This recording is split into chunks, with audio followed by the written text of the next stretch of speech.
Assalamu alaikum and welcome back to QGTV. Ramadan 2011, we're on our penultimate day and today we'll probably do our biggest study yet, which is the study of the Tasbih block, which comprises of 8 chapters of the Quran.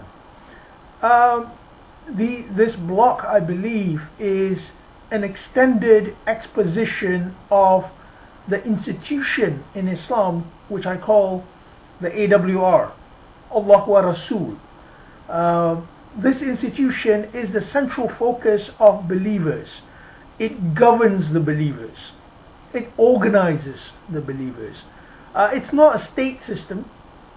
It's more of a communal system, and it functions in any kind of society. And this set of 8 chapters actually explains the purpose of the purpose of the AWR institution.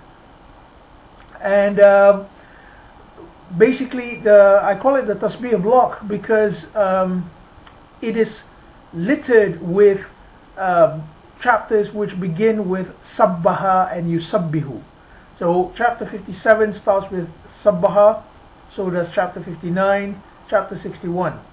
So in between we have chapter 58 and 59, 58 and 60 which don't start with Sabbaha.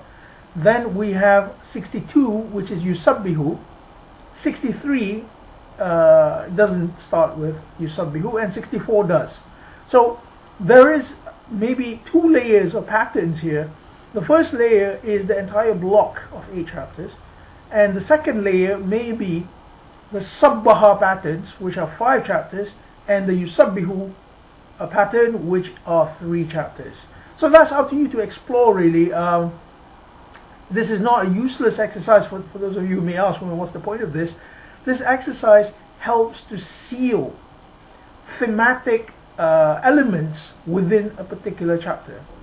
I'm not entirely clear what those themes are yet, because that requires an extensive tabling of concepts. We have to actually, create a table and see where the columns are concepts and the rows are chapters. Then we can see where each concept appears in which chapter and what are the frequencies. So without further ado, let's begin on Al-Hadid, chapter 57. Right, so chapter 57 starts with an exposition on Allah, and that's from verse 1 to I would say all the way to verse 6 and verse 7.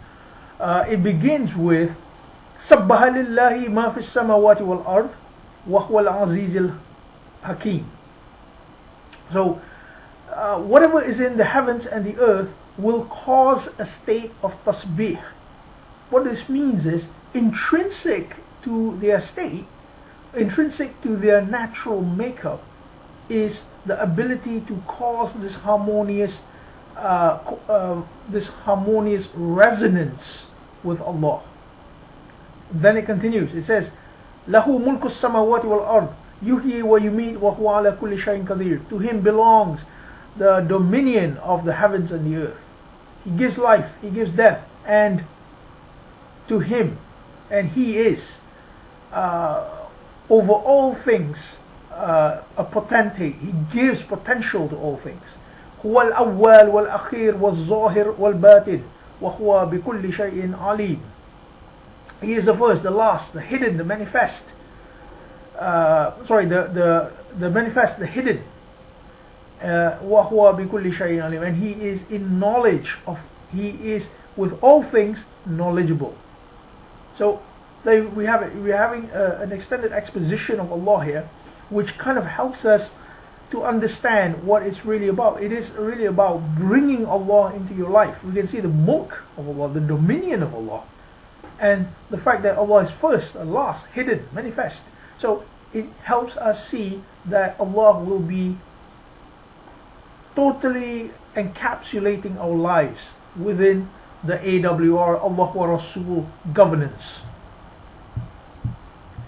Then it continues with what I believe to be the theme of this chapter, which is belief in Allah and His Messenger. It says, "Aminu billahi wa rasulihi wa anfiqu mimma ja'alakum mustakhlifina fihi." So it says, believe in Allah and the Messenger. This is the institution. Wa anfiqu mimma ja'alakum mustakhlifina fihi. So spend out of what we have placed for you as an inheritance in it. So here we can see that the purpose of the institution is to focus the energies of the believers, and by doing so it can achieve certain goals. It then continues from verse 7 when it asks you to spend in the way. It asks you then, what cause have you that you do not believe in Allah? And the messenger invites you to believe in your Lord. It then says, He is the one who sends to His servant ayatul bayyinat, clarifying signs that He may lead you from the darkness into the light.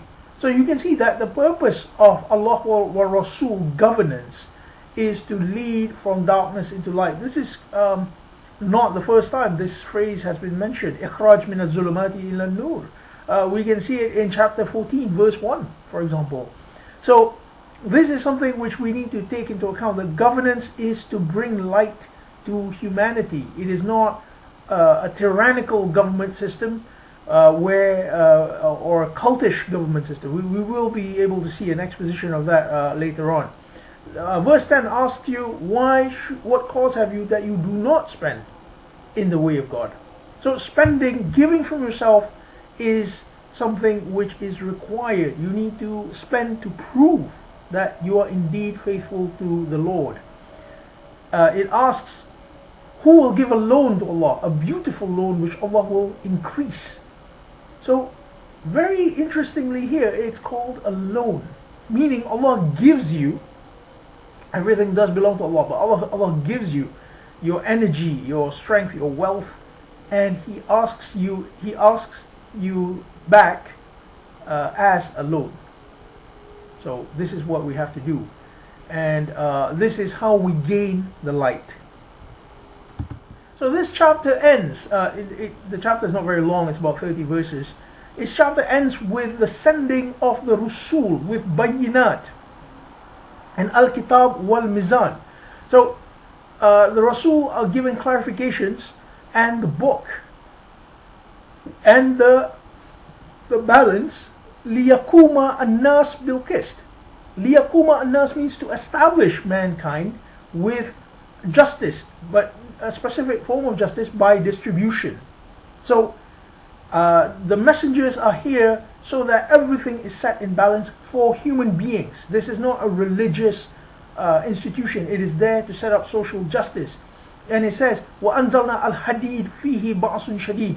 Al-Hadid is iron, and we can see iron in a metaphorical way as well. Iron, Hadid, is related to the word had, to impose limits. Can people exploit one another?